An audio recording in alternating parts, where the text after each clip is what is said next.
Welcome everyone, my self Sumit Kumar. मैं आप लोग का स्वागत करता हूं अकाउंट्स वाला की तरफ से, Shri Ram school of commerce की तरफ से। और आज आप लोग की तरफ आप लोग के लिए हम लेके आए हैं पूरे मैक्रो इकोनॉमिक्स का कंप्लीट सिलेबस। ये सिलेबस सारे स्टेट बोर्ड के बच्चों के लिए और सारे सीबीएसई बच्चों के लिए सेम इम्पॉर्टेंट है।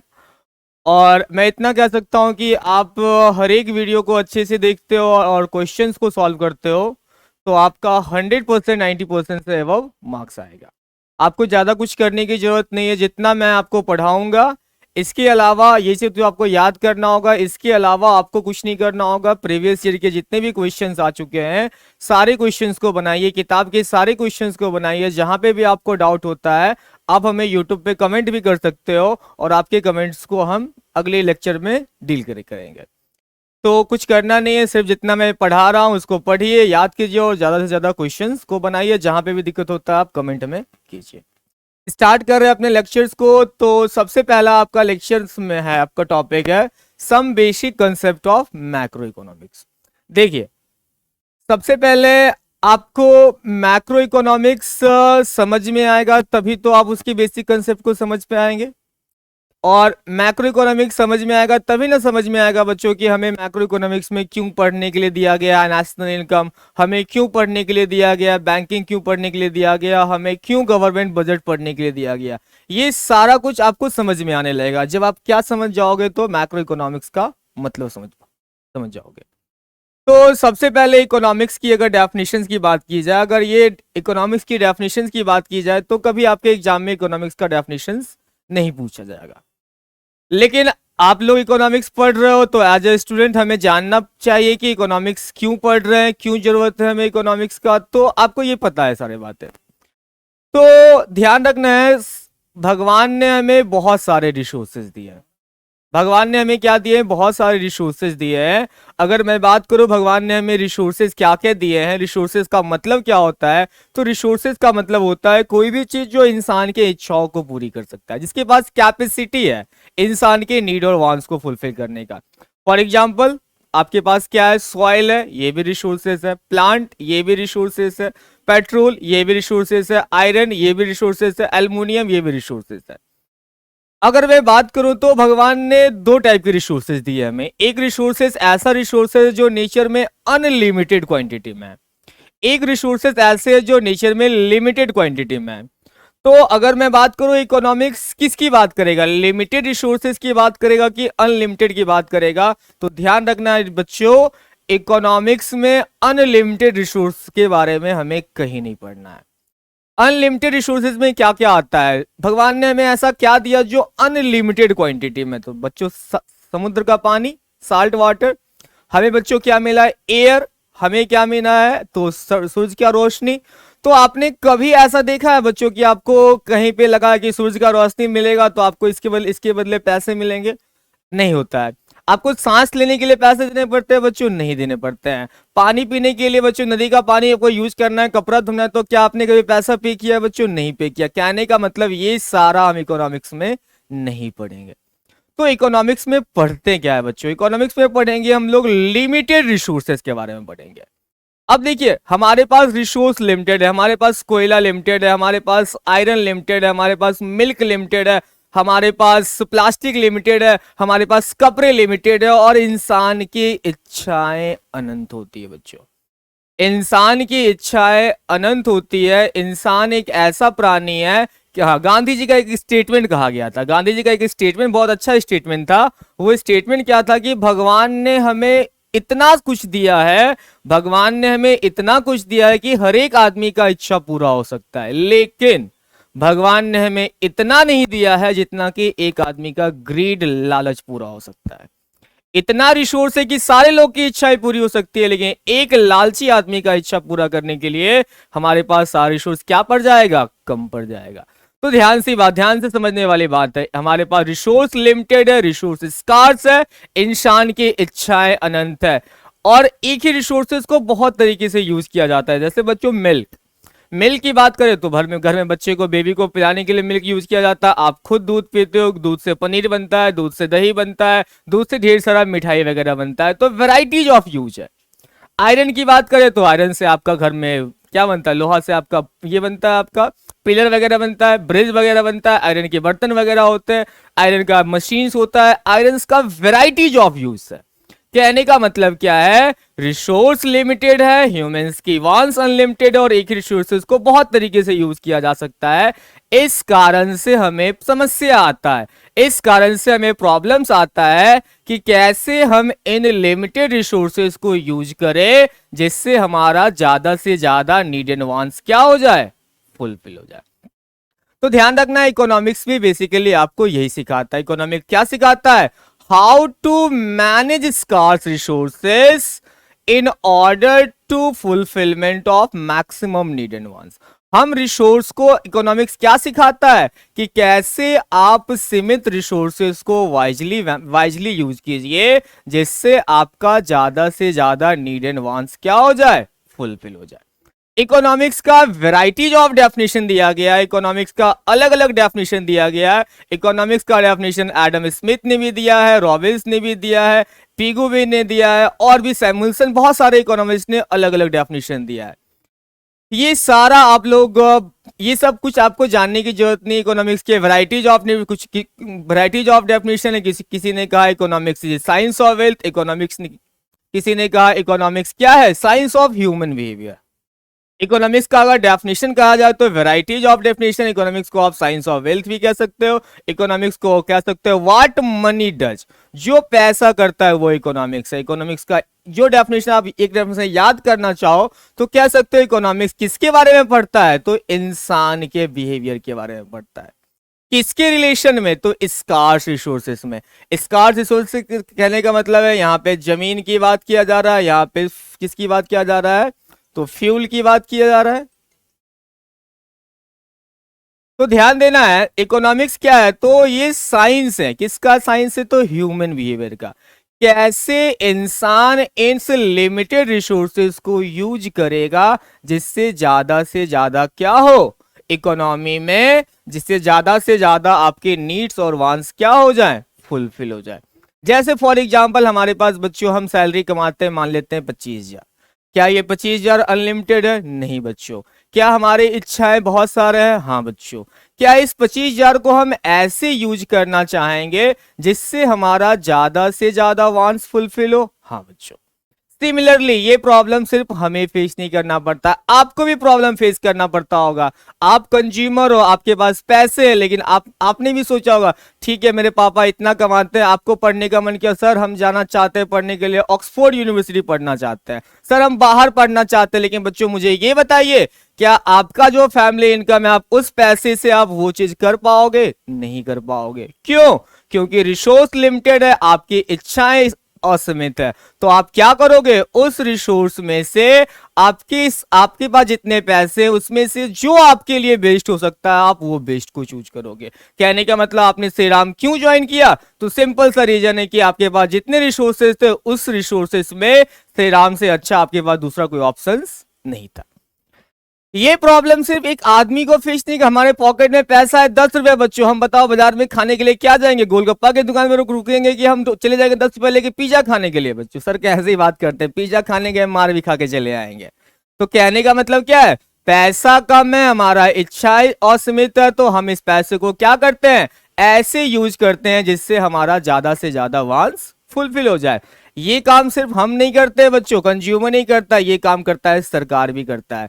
सरकार के पास पैसे आते हैं, टैक्स आते हैं, क्या क्या टैक्स का पैसा असीमित है, बिल्कुल नहीं बच्चों। टैक्स का पैसा भी असीमित नहीं है, सरकार के पास टैक्स का पैसा लिमिटेड है। सरकार के पास वेराइटी ऑफ काम है, सरकार को एजुकेशन प्रोवाइड करना है, सरकार को हेल्थ सुधार करना है, सरकार को रोड बनाना है, सरकार को डैम बनाना है, सरकार को वैक्सीन देना है, सरकार को डिफेंस कंट्रोल करना है। क्या इस सीमित पैसे में सरकार सारा कुछ कर सकता है बच्चों, नहीं कर सकता है। तो सरकार को भी क्या करना होगा, इस पैसे को ऐसे यूज करना होगा कि सरकार का ज्यादा से ज्यादा इच्छाएं वांट्स, अदर वे में कहे तो वेलफेयर मैक्सिमाइज हो। इवन श्री राम को भी इकोनॉमिक प्रॉब्लम को फेस करना पड़ता है। श्री राम के पास भी क्या है, जो पैसा आ रहा है क्या बच्चों असीमित है, नहीं सीमित है। श्री राम का बहुत सारा इच्छाएं होगा, बहुत सारा इच्छा होगा।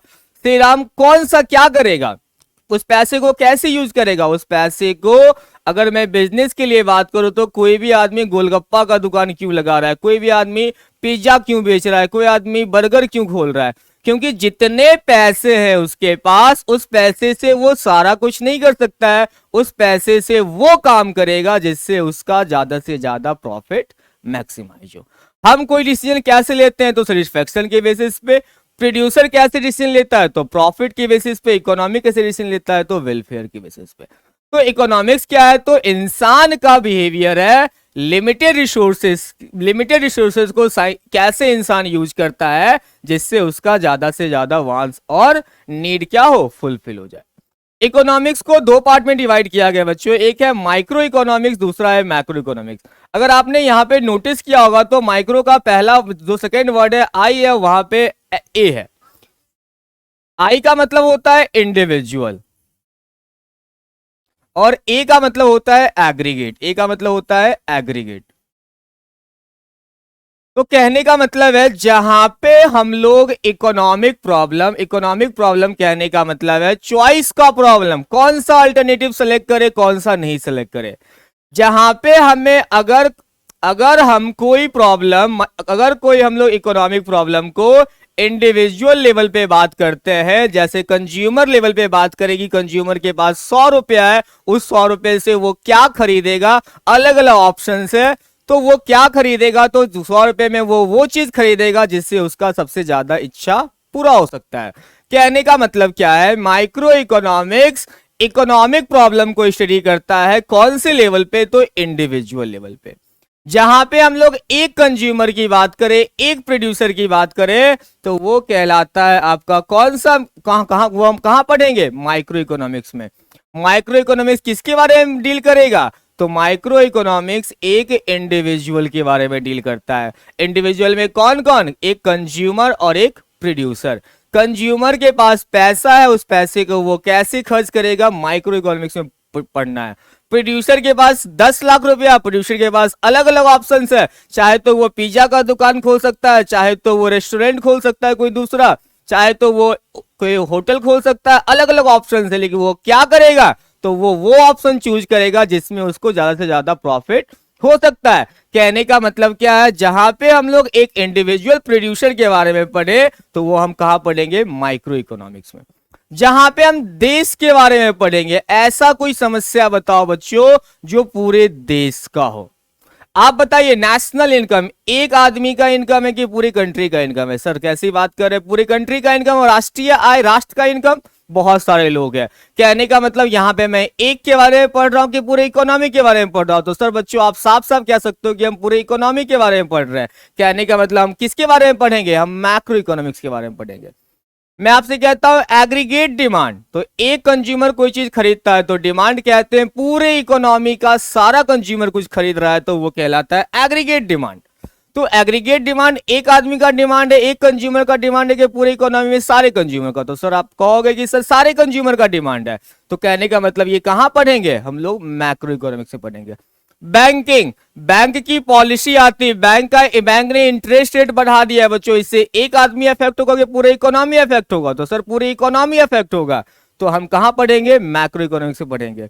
सरकार बजट तैयार करती है, आपको पता होगा सरकार 1 फरवरी को बजट लेके आती है। बजट किसका बनता है? तो हमारे देश का बनता है। बजट एक आदमी को अफेक्ट करेगा कि पूरे इकोनॉमी को अफेक्ट करेगा? बच्चों पूरे इकोनॉमी को अफेक्ट करेगा।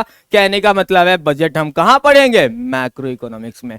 तो अब आपको ये समझ में आ रहा होगा बच्चों क्यों नेशनल इनकम दिया गया है मैक्रो इकोनॉमिक्स में, क्यों बैंकिंग दिया गया, नेशनल बैंकिंग दिया गया है मैक्रो इकोनॉमिक्स में, क्यों बजट सिखाया गया है आपको मैक्रो इकोनॉमिक्स में। क्योंकि ये सारा कौन से लेवल पे पढ़ रहे हैं हम लोग? ये सारा हम लोग पढ़ रहे हैं at the level of economy as a whole. तो मैक्रो इकोनॉमिक्स क्या करता है? तो ये इकोनॉमिक प्रॉब्लम को डील करता है इकोनॉमी लेवल पे कि कैसे सरकार, कैसे देश अपने समस्याओं का समाधान करती है। जहां पे हम देश की बात करेंगे, जहां पे हम लोग कलेक्शन की बात करेंगे, जहां पे हम लोग एग्रीगेट की बात करेंगे, वहां पे हम लोग मैक्रो इकोनॉमिक्स पढ़ रहे हैं। जहां पे हम लोग इंडिविजुअल की बात करेंगे तो वहां पे कहां पे आप क्या पढ़ेंगे हम लोग? वहां पे तो माइक्रो इकोनॉमिक्स पढ़ रहे हैं वहां पे।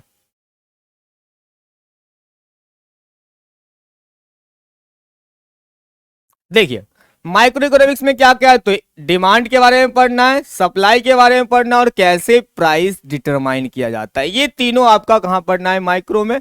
और देखिए national income, GDP, GDP gross domestic product, हमारे देश के सारे प्रोडक्ट को जोड़कर ग्रॉस डोमेस्टिक प्रोडक्ट निकाला जाता है। तो जीडीपी में एक प्रोडक्ट है कि बहुत सारे प्रोडक्ट है, सब बहुत सारे प्रोडक्ट है। तो नेशनल इनकम का पार्ट, ये मैक्रो का इकोनॉमिक्स का पार्ट है। अब देखिए जी इस चैप्टर में हम क्या क्या पढ़ेंगे, अब बेसिक कंसेप्ट में हम लोग क्या क्या पढ़ेंगे इस चैप्टर में, तो आप लोग देख सकते हो इन चैप्टर क्या क्या पढ़ना है हमें कंटेंट में। हमें पढ़ना है गुड्स का दो तरीके से क्लासिफिकेशन होता है, एक फाइनल गुड, दूसरा इंटरमीडिएट गुड्स। और क्या पढ़ना है बच्चों, हमें पढ़ना है कि कंज्यूमर गुड्स क्या होते हैं, कैपिटल गुड्स क्या होते हैं, इन्वेस्टमेंट का क्या मतलब है, डेप्रिसिएशन क्या होता है, इकोनॉमी में चार सेक्टर कौन कौन होते हैं, रियल फ्लो किसको बोलते हैं, और मनी फ्लो किसको बोलते हैं, और सर्कुलर फ्लो किसको बोलते हैं। ये सारा इस पहले चैप्टर का कंटेंट है, फिर हम लोग आगे बढ़ेंगे। देखिए सबसे पहला बच्चों गुड्स का डेफिनेशंस, गुड्स किसको बोलते हैं। तो देखिए क्या बच्चों, ये पेन गुड्स है, हाँ बच्चों। क्या ये कपड़ा गुड्स है, हाँ बच्चों। क्या ये मैंने जो लगा रखा है माइक, ये गुड्स है, हाँ बच्चों। क्या ये जो रखा हुआ है ये भी गुड्स है, हाँ बच्चों, गुड्स है। गुड्स क्या क्या मतलब है, तो गुड्स कहने का मतलब है ऐसा कोई मटेरियल सामान होना चाहिए या फिर नॉन मटेरियल। गुड्स कहने का मतलब है या तो वो मटेरियल होना चाहिए या तो वो नॉन मटेरियल होना चाहिए। मटेरियल कहने का मतलब जिसको हम टच कर सकते हैं, इसको हम टच कर पा रहे हैं। हम आपको अभी बच्चों पढ़ा रहे हैं, एसआरएसपी आपको श्रीराम स्कूल ऑफ कॉमर्स आपको सर्विसेज दे रहा है, क्या इसको आप टच कर पा रहे हो, नहीं टच कर पा रहे हो। हम जो पढ़ा रहे हैं उसको आप टच कर सकते हो, नहीं कर सकते हो। कहने का मतलब है गुड्स के कैटेगरी में दोनों आएगा, एक जिसको हम टच कर सकते हैं वो भी, जिसको हम टच नहीं कर सकते हैं वो भी गुड्स की कैटेगरी में आएगा।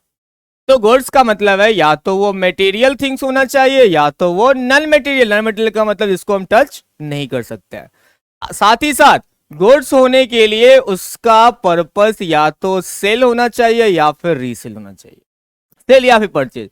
अगर कोई चीज बाजार में बिक नहीं रहा है या फिर खरीदा नहीं जा रहा है तो वो गुड्स की कैटेगरी में नहीं आता है। जैसे आप लोग देखिए सनलाइट, क्या बाजार में बिकता है, खरीदा जाता है, नहीं, तो वो गुड्स कैटेगरी में नहीं आता है। ये बाजार में बिकता है, हाँ बच्चों, ये गुड्स कैटेगरी में आ जाएगा। तो गुड्स होने के लिए मटेरियल हो चाहे नॉन मटेरियल हो दोनों चलेगा। इस साथ ही साथ इसको या तो खरीदा जाता होगा या तो बेचा जा रहा हो, इसका कुछ ना कुछ वैल्यू भी होना चाहिए। देखिए गुड्स में कार आता है, टीवी आता है, फ्रूट्स आते हैं, वेजिटेबल्स आते हैं, डॉक्टर का सर्विसेज, लॉयर का सर्विसेज आता है। आगे देखिए, देखो गुड्स को क्लासिफाई करने का दो तरीका है, या तो गुड्स को आप फाइनल गुड्स या फिर इंटरमीडिएट में क्लासिफाई करो, या तो गुड्स को क्लासिफाई करना है तो कंज्यूमर गुड्स या फिर कैपिटल गुड्स में क्लासिफाई करो। अगर मैं बात करूं तो क्या होता है फाइनल गुड्स और क्या होता है इंटरमीडिएट गुड्स। क्या बच्चों ये डेफिनेशन आपको याद करना है, कुछ नहीं याद करना है, समझ जाओगे तो आपको कभी याद नहीं करना पड़ेगा। आप देखिए जो मैंने ये शर्ट पहन रखा है, क्या ये shirt boundary line of production को क्रॉस कर चुका है बच्चों, मतलब क्या ये बन के तैयार हो चुका है, हाँ सर। अब इसमें कुछ वैल्यू ऐड नहीं हो सकता, ये बन के तैयार हो चुका है। दूसरी चीज, अगर मैं बात करूं क्या यही शर्ट जो मैं भी पहन रखा हूं, अगर ये शर्ट कहां रहता तो मान लेते हैं ये फैक्ट्री में रहता, इसमें बटन वगैरह नहीं लगा हुआ है, इसमें आयरनिंग नहीं किया गया, तो वो अब बताइए बच्चों क्या ये फाइनल गुड्स या इंटरमीडिएट कहलाएगा। अब ये इंटरमीडिएट हो जाएगा। शर्ट अगर मैं पहन रखा हूं तो ये फाइनल है क्योंकि बन के तैयार हो चुका है, इसमें वैल्यू ऐड नहीं हो सकता है। लेकिन यही शर्ट फैक्ट्री में है, अभी इसमें बटन लगेगा, इसमें आयरनिंग किया जाएगा, इसको पैक किया जाएगा, कहने का मतलब वो बन के अभी तैयार नहीं हुआ है, वैल्यू इसमें ऐड हो रहा है। तो डेफिनेशन वाइज देखिए तो फाइनल गुड्स क्या होते हैं, ऐसे गुड्स जो बनके तैयार होते हैं, ऐसे गुड्स जो बाउंड्री लाइन ऑफ प्रोडक्शन को क्रॉस कर चुका है, जो बनके तैयार है, जो रेडी फॉर यूज है। इंटरमीडिएट गुड्स जो बाउंड्री लाइन ऑफ प्रोडक्शन को क्रॉस नहीं कर रखा है, जो बनके तैयार नहीं है। जैसे फॉर एग्जांपल ये मैं बात कर रहा हूं शर्ट जो है, जो हम पहन रखे हैं, हम पहन रखे हैं, ये सुमित सर के पास है एक शर्ट जो है फैक्ट्री में है। देखिए इस पे क्या क्या लगेगा, अभी बटन लगेगा, आयरनिंग किया जाएगा इस पे, तो ध्यान रखना है। तो क्या अब जो शर्ट हम पहन रखे उसका वैल्यू बढ़ सकता है बच्चों? नहीं, इसमें वैल्यू ऐड नहीं किया जा सकता है। अब देखिए ये जो शर्ट जो फैक्ट्री में उसमें बटन को ऐड करना है, आयरनिंग करना है, पैकेट में पैक करना है, कहने का मतलब क्या है, इसमें हम लोग वैल्यू को ऐड कर सकते हैं। फाइनल गुड्स के इंटरमीडिएट को किसको बोलेंगे? इंटरमीडिएट कहने का मतलब है जिसमें हम वैल्यू ऐड कर सकते हैं। अब मैं आपसे पूछता हूं बच्चों कि बताइए फाइनल गुड्स और इंटरमीडिएट गुड्स दोनों में जीडीपी में कौन आएगा? कौन नेशनल इनकम का हिस्सा है? कौन हमारे देश के जीडीपी का हिस्सा है? तो ध्यान रखना है फाइनल और इंटरमीडिएट में अगर मैं बात करूं, जैसे मैं ये फोन में यूज कर रहा हूं, देखिए ये मेरे हाथ में फोन है, आप मुझे बताइए ये कौन सा गुड्स है, फाइनल है कि इंटरमीडिएट है? सर ये फाइनल गुड्स है। क्यों? क्योंकि सर ये बन के तैयार हो चुका है, बाउंड्री लाइन ऑफ प्रोडक्शन को क्रॉस कर चुका है। सर क्या इसमें इसका वैल्यू बढ़ाया जा सकता है? सर इसका वैल्यू बढ़ाया नहीं जा सकता है। इंटरमीडिएट इसमें क्या क्या होगा? जब ये फोन फैक्ट्री में था, जब इसमें डिस्प्ले लग रहा होगा, जब इसमें बैटरी लग रहा होगा, तो बैटरी वगैरह डिस्प्ले लग वगैरह ये सारा इंटरमीडिएट है क्योंकि इनग्रेडिएंट है। आप बताओ बच्चों, ये फोन मैंने खरीद लिया है 15,000 में, तो क्या इसमें बैटरी का दाम जुड़ा हुआ है? हाँ सर जुड़ा हुआ है। डिस्प्ले का दाम जुड़ा हुआ है? हाँ सर जुड़ा हुआ है। जो बनाया है उसका दाम जुड़ा हुआ है? सर हाँ जुड़ा हुआ है। जिस बिल्डिंग में बना उसका रेंट पे किया, रेंट जुड़ा हुआ है? हाँ सर जुड़ा हुआ है। कहने का मतलब है अगर मैं फोन का दाम 15,000 ऐड कर लेता हूं तो मुझे सेपरेटली कैमरा को ऐड करने की जरूरत नहीं है, डिस्प्ले को ऐड करने की जरूरत नहीं है, बैटरी को ऐड करने की जरूरत नहीं है। कहने का मतलब क्या है, बैटरी वगैरह इसमें डिस्प्ले वगैरह कैमरा वगैरह इंटरमीडिएट है। इंटरमीडिएट की तो ध्यान रखना है, अगर मैंने फोन का वैल्यू ऐड कर लिया तो हमें बैटरी का वैल्यू ऐड करने की जरूरत नहीं है। जैसे बाजार से आपने केक खरीदा, तो केक में बताइए बच्चों क्या आटा का दाम जुड़ा हुआ है? हाँ बच्चों। क्या शुगर का दाम जुड़ा हुआ है? हाँ बच्चों। जिसने बनाया उसका दाम जुड़ा हुआ है? हाँ बच्चों। तो कहने का मतलब जब हमने केक खरीद लिया है 10 रुपया का, तो कहने का मतलब उसमें आटा का दाम, उसमें जो यूज किया गया शुगर का दाम, सब दाम जुड़ा हुआ है। तो अगर हमने केक का दाम जोड़ दिया तो हमें आटा का दाम नहीं जोड़ना पड़ेगा, शुगर का दाम नहीं जोड़ना पड़ेगा। कहने का मतलब है फाइनल गुड्स ही सिर्फ जीडीपी में आएगा, इंटरमीडिएट गुड्स नहीं आता है। कारण क्या है? क्योंकि इंटरमीडिएट गुड्स का वैल्यू फाइनल गुड्स में जुड़ा हुआ रहता है। तो ध्यान रखना है फाइनल गुड्स को नेशनल इनकम में काउंट करते हैं और इंटरमीडिएट को काउंट नहीं करते हैं। अब देखिए फाइनल, ये पॉइंट सबसे ज्यादा इंपॉर्टेंट है, ये पॉइंट सबसे ज्यादा इंपॉर्टेंट है। फाइनल गुड्स का पर्पस क्या होगा? या तो वो कंज्यूम किया जाएगा या तो इन्वेस्टमेंट होगा। और कैसा इन्वेस्टमेंट बच्चों? तो लॉन्ग रन। फाइनल गुड्स होने का दो ही क्राइटेरिया है, या तो कंजम्पशन हो, अगर कंजम्पशन नहीं है तो इन्वेस्टमेंट हो। इन्वेस्टमेंट कैसा? Long run. अगर मैं इंटरमीडिएट की बात करूं तो इंटरमीडिएट गुड्स ये ऐसे गुड्स होते हैं जिनका पर्पस क्या होता है कि बाद में उसको दोबारा बेच देना है, रीसेल पर्पस होता है। देखिए यहां पे बहुत सारा एग्जांपल दिया हुआ है।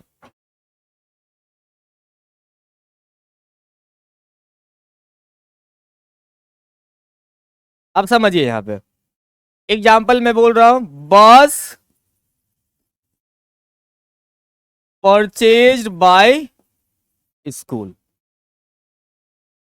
स्कूल ने बस खरीदा है, तो कौन सा गुड्स है? तो देखिए स्कूल ने बस खरीदा है बच्चों, तो ये कंजम्पशन है कि इन्वेस्टमेंट है? बच्चों स्कूल ने बस खरीदा तो ये इन्वेस्टमेंट है, क्योंकि इन्वेस्टमेंट किस लिए है? क्योंकि इसका मकसद है प्रॉफिट कमाना। और इन्वेस्टमेंट है क्या? बस का बेनिफिट शॉर्ट टर्म बेनिफिट है कि लॉन्ग रन बेनिफिट है? बच्चों लॉन्ग रन बेनिफिट है, तो ये कहलाएगा, देखो क्या बता है, फाइनल गुड्स या तो कंजम्पशन या तो इन्वेस्टमेंट। इन्वेस्टमेंट में लॉन्ग रन इन्वेस्टमेंट, तो लॉन्ग रन इन्वेस्टमेंट है, तो ये फाइनल गुड्स है। इसी में आता है chalk and dusters.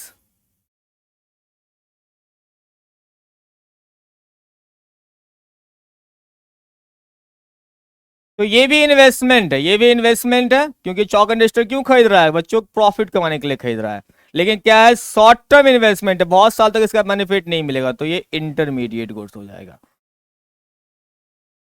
Shirt purchase by Ram, short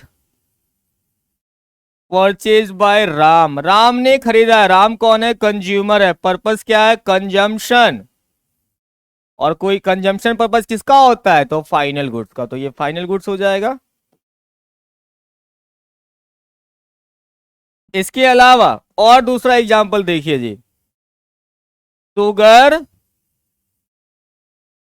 purchased by biscuit company. अब बताओ, चीनी खरीद रहा है बिस्किट कंपनी, तो इसका पर्पस क्या है? दोबारा इस चीनी को बेच देना। बेच देना किस में? तो बिस्किट बना के बेच देना। तो चीनी इसने कंजम्पशन पर्पस के लिए नहीं खरीदा है, चीनी को इसने खरीदा है इनग्रेडिएंट, रॉ मटेरियल खरीदा है। तो ये इसमें वैल्यू ऐड किया जाएगा, तो ये आपका क्या होगा? इंटरमीडिएट गुड्स हो जाएगा। क्योंकि चीनी इसको किसने, कौन से पर्पस के लिए खरीदा है? तो इसने खरीदा है रीसेल पर्पस से। शर्ट इन शॉप, कपड़ा के दुकान में रखा हुआ कपड़ा है। बताओ बच्चों, ये फाइनल है कि इंटरमीडिएट है? कपड़ा दुकानदार कपड़ा क्यों खरीदा है? पहनने के लिए नहीं बच्चों, रीसेल पर्पस के लिए खरीदा है। तो ये कौन सा हो जाएगा आपका? Intermediate goods. और एग्जांपल देखिए, कार इन सुजुकी शोरूम। अब बताओ, सुजुकी शोरूम में पड़ा हुआ कार जो है बच्चों, उसको कौन से पर्पस के लिए है? बेचने के लिए लाया गया है, रीसेल पर्पस है। तो ये इंटरमीडिएट गुड्स। आप अपनी किताब के सारे क्वेश्चंस करोगे कि कौन सा गुड्स फाइनल है, कौन सा इंटरमीडिएट है। ठीक है, आगे बढ़ेंगे हम लोग, बनेगा क्वेश्चन सारा।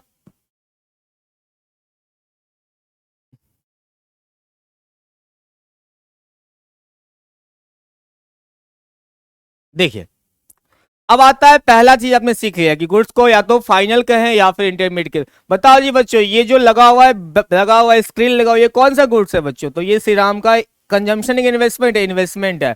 लॉन्ग टर्म बेनिफिट की short term benefit? Sir long term benefit, ये आपका फाइनल गुड्स है। जो कैमरा लगा हुआ है कौन सा गुड्स है बच्चों? फाइनल गुड्स है, क्योंकि investment with long term benefit है। क्लियर है? श्री राम के पास ग्लास है चाय वाला, कौन सा गुड्स है? इन्वेस्टमेंट है, क्योंकि प्रॉफिट पर्पस के लिए वो चाय पिला रहा है, और वो इन्वेस्टमेंट है। लेकिन ग्लास का कितना दिन बेनिफिट है? लॉन्ग टर्म नहीं, शॉर्ट टर्म। तो इंटरमीडिएट गुड्स। ठीक है, ध्यान रखना है, फाइनल गुड्स या तो कंजम्पशन या तो investment long term. Intermediate goods resale purpose के लिए होगा। कंज्यूमर, या तो गुड्स को क्लासिफाई कीजिए कंज्यूमर गुड्स, या तो उसे बोलिए कैपिटल गुड्स। कंज्यूमर गुड्स किसको बोलेंगे? ऐसा गुड्स जिसको कंज्यूमर खरीदता हो, हम खरीदता हो, इंसान खरीदता हो, कंज्यूमर गुड्स है। हम अपने डेली लाइफ में कितने गुड्स यूज करते हैं, कैसे कैसे गुड्स यूज करते हैं? तो चार टाइप के, या तो ड्यूरेबल होगा, या तो सेमी ड्यूरेबल होगा, या तो नॉन ड्यूरेबल होगा, या तो नॉन मटेरियल होगा। ड्यूरेबल जिसको बहुत सालों तक यूज किया जा सकता है, जिसका वैल्यू हाई होता है। ऐसे कौन से गुड्स होते हैं जिसको हम बहुत सालों तक यूज करते हैं बच्चों? तो हम यूज करते हैं बहुत सालों तक बच्चों, हम कार को यूज करते हैं। हम कार जो खरीद रहे हैं बहुत सालों तक यूज कर सकते हैं। फर्नीचर जो आपके घर में लगा हुआ है, इसको हम लोग बहुत साल तक यूज कर सकते हैं। आपके घर में जो टीवी रखा हुआ है, ये ड्यूरेबल गुड्स है। आपके घर में जो एसी रखा हुआ है, ये ड्यूरेबल गुड्स है, क्योंकि बहुत साल तक यूज किया जाता है। सेमी ड्यूरेबल जिसको आप ज्यादा से ज्यादा एक साल तक यूज कर सकते हो, उससे थोड़ा सा ज्यादा। इसमें क्या क्या आ सकता है? तो एक साल तक कौन सा गुड्स यूज करते हैं बच्चों? तो क्लोथ्स यूज करते हैं एक साल तक। इसके अलावा पेन यूज कर सकते हैं एक साल तक, किताब यूज कर सकते हैं। इसके अलावा ग्लास का कोई आपका ग्रोसरी वगैरह, ग्लास आइटम्स। तो ये सारा क्या है? सूज वगैरह, ये ऐसे गुड्स हैं जिसको हम ज्यादा से ज्यादा एक साल या फिर उससे थोड़ा सा ज्यादा यूज कर सकते हैं, तो सेमी ड्यूरेबल। बहुत साल तक यूज करेंगे ड्यूरेबल, एक साल तक यूज करेंगे सेमी ड्यूरेबल, जिसको एक बार यूज कर सकते हैं वो non durable. Can be use only one, जैसे क्या? ब्रेड। आपने कोई ब्रेड खा लिया बच्चों, उसको दोबारा खाया जा सकता है? नहीं खाया जा सकता। जो आपने मैंगो कंज्यूम कर लिया है, खा गया, पेट में चला गया, उस मैंगो को दोबारा आप कंज्यूम नहीं कर सकते। मिल्क, पेट्रोल, बाइक में आपने पेट्रोल भरवाया 50 रुपए का, आपने यूज कर लिया 50 रुपए का पेट्रोल, दोबारा उसको यूज किया जा सकता है? नहीं यूज किया जा सकता। एक है नॉन मटेरियल। तो नॉन मटेरियल गुड्स कहने का मतलब है ऐसे गुड्स जो इनटेंजिबल है, जो ह्यूमन के इच्छाओं को पूरा कर सकता है। सर्विसेज क्या है? Non material goods. Services are non material goods, जो इंसान के इच्छाओं को पूरा करते हैं। डॉक्टर का सर्विसेज, लॉयर का सर्विसेज, ये सारा।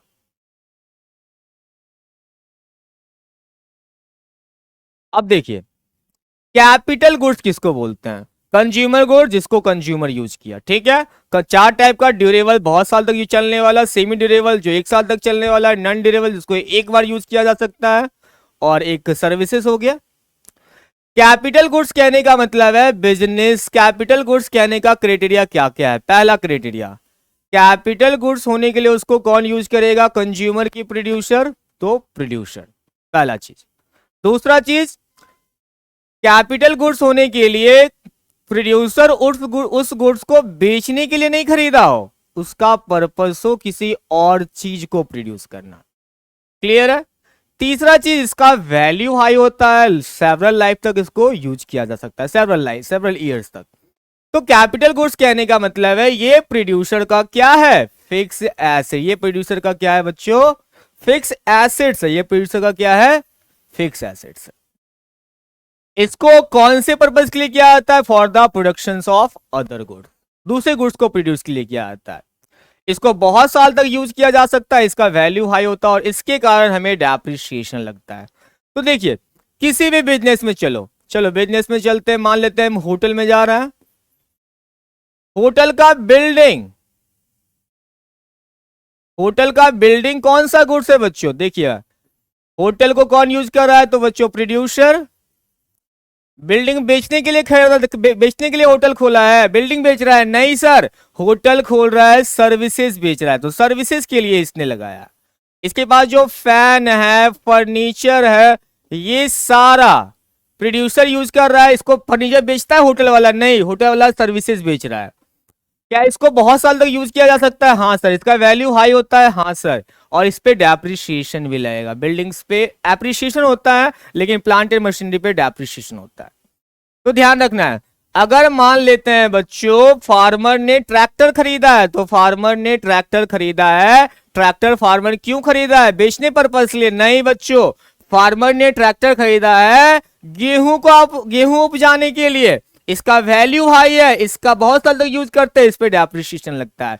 कहने का मतलब है कैपिटल गुड्स कहने का मतलब है fix assets with the producer which are used for the production of other goods have high value and can be used for several years.